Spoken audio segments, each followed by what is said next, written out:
Okay, I got a question to clarify what I mean. Now, for this clarification, I'm going to be using a lot of words that I'm going to substitute for other words to give you a better idea as to the implications of this statement. So, if from the beginning of time, all things exist in the same place, that is, everything that can exist, and in this place, all the outcomes are known. This gives us the idea that in this beginning place, everything itself that can actually already happen is already known. This is a given state of the universe. It is like the state from which everything expands from, comes into being. Now, from that place, we say that it's true. We say that all things are true. Now, from just that itself, we can tell the world and we can tell ourselves that choice is imbued within the state of existence itself, because as soon as existence comes into being, there's emotion, which means that things themselves aren't necessarily up to a non-biased nature. And what that means is that things themselves can basically be anything they want. What does that mean? It means that everything is free. Everything is free to express whatever can be expressed, which means that life itself doesn't necessarily have to follow any form of path line. It just has to follow the idea that somebody has chosen to go down that path from this place in which we designate all things come from. So now that we've reduced life to the beginning point of all things, and we say that all things come from that place, we can say that life itself is only based off of choice, because from that place, the only thing that we have to do is choose.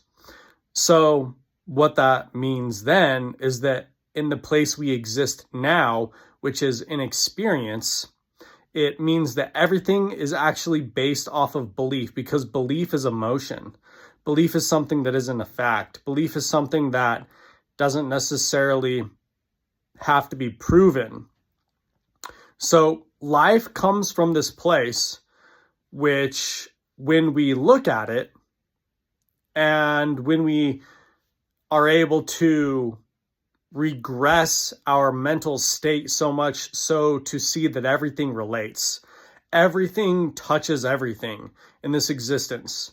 Everything touches everything, which means that everything, if we just use time, is the exact same thing.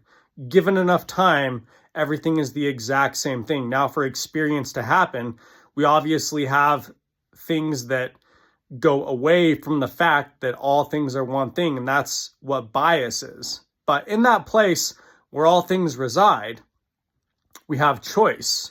And choice is actually the fact. The idea that all things come from the same place means that anything can actually be. There is no limit to what can actually be experienced. So this experience that you're having right now in this life is based off of decision from what philosophy calls initial cause. Initial cause because from this place, all things fall into order from after the first move is made from this lineage of events. But that place itself can obviously go in many different directions. And as this thing itself exists in an eternal place which doesn't move, for experience itself actually being movement from this place, which means that real experience is basically a lie.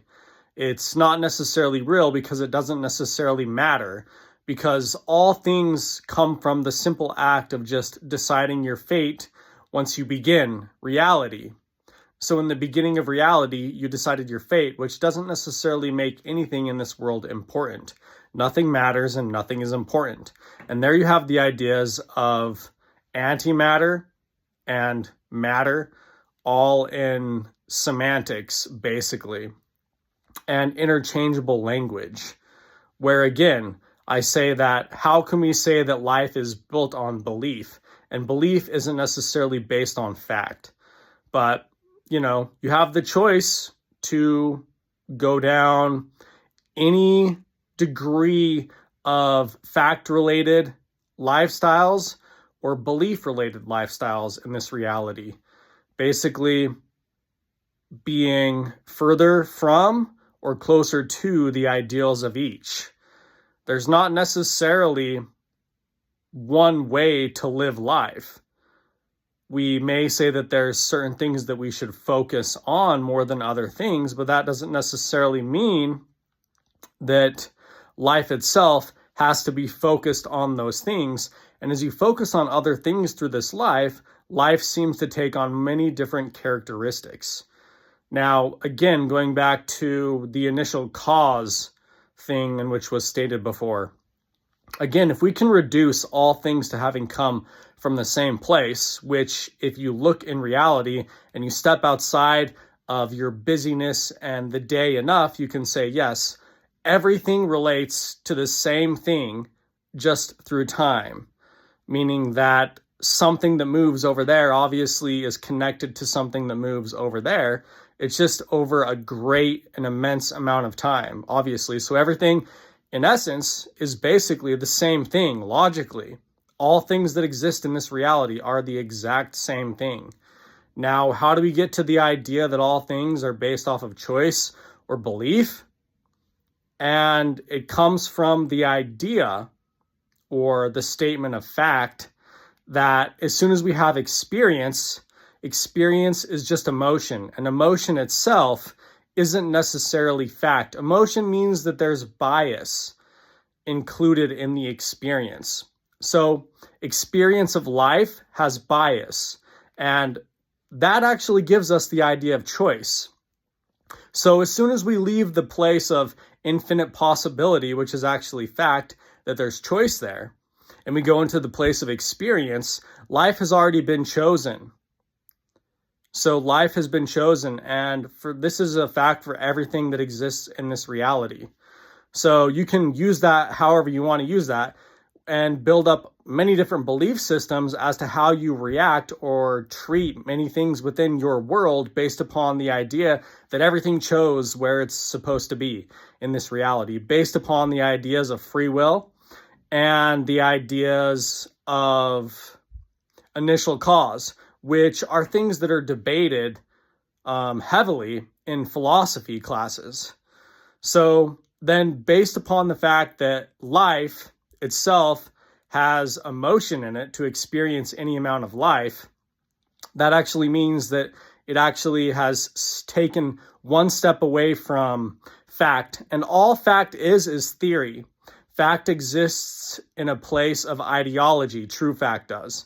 It's not necessarily imbued within our reality because, like I said, emotion dictates choice, which means that in the beginning, you believe something, you choose it, it's the exact same thing, and then life itself becomes what you've chosen. So life does have relation to belief in the beginning of things. Now, who's to say what this reality persists of in relation to these ideas that we just spoke about, where we say that these things have fact and all of these other instruments and ideologies imbued into them? Well, that's just what was chosen, was this idea where these realities themselves that we experience are somewhat objectionable, somewhat objectable, and somewhat subjective. All of those things at once, which create this idea that it is very difficult to come to some realization as to what the actualities of reality are.